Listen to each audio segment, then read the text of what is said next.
Cindy. This is not the first time that Cindy has set up events for me and hosted me and done such a wonderful job. I think a good place to start is telling Congress that we want them to use the power of the purse. All right? If you want Congress to end a war, what do you tell them to do exactly?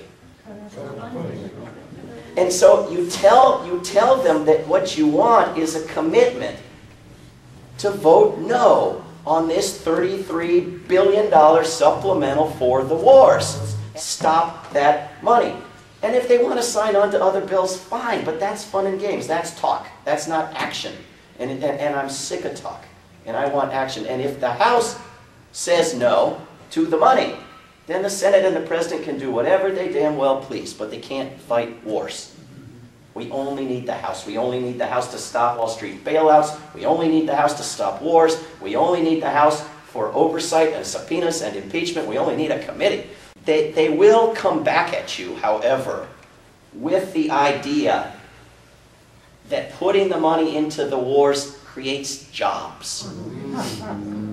And you will probably know people who have some of those jobs. It's not complete fantasy. There are military jobs. There are weapons factories strategically placed in every congressional district.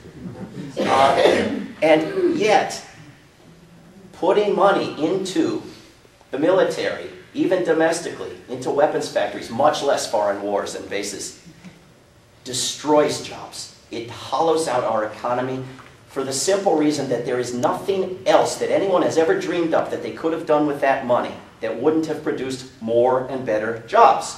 Even the right-wing scheme of cutting taxes produces more jobs.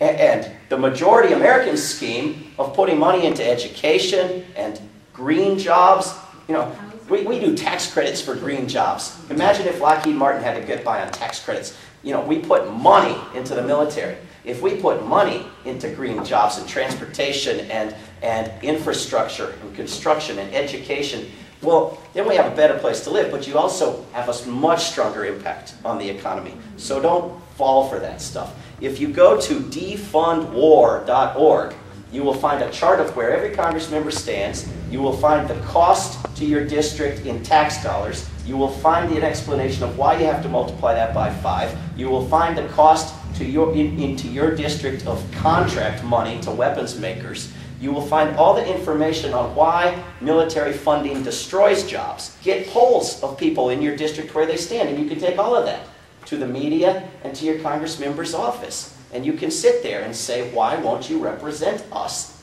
What you're telling us is a pack of lies, and we'll leave here when you leave Afghanistan and Pakistan and Iraq and Yemen and 177 nations around the world. On the front page of the local paper here, another $4 million being cut in this city's government. You know, $4 million. I mean, it's like it's like a tire on a vehicle. I mean, the amount of money.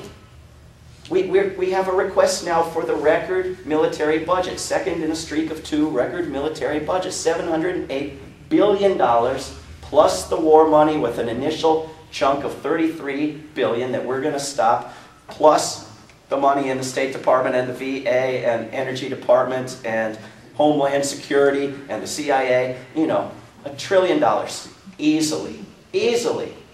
And you watch an NFL football game and they come on and they say, we want to welcome America's servicemen and women watching in 177 nations around the world.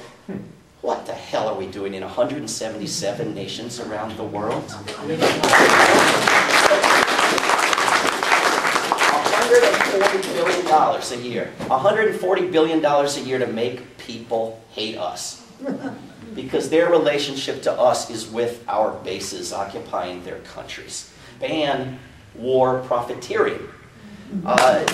They passed bills to end funding in 1970 on Cambodia, 73, Vietnam, 93, Somalia, 98, Bosnia. The Congress has passed bills to say no more funding beyond this date for this war. Effectively, and it worked, and there was no more war beyond that date.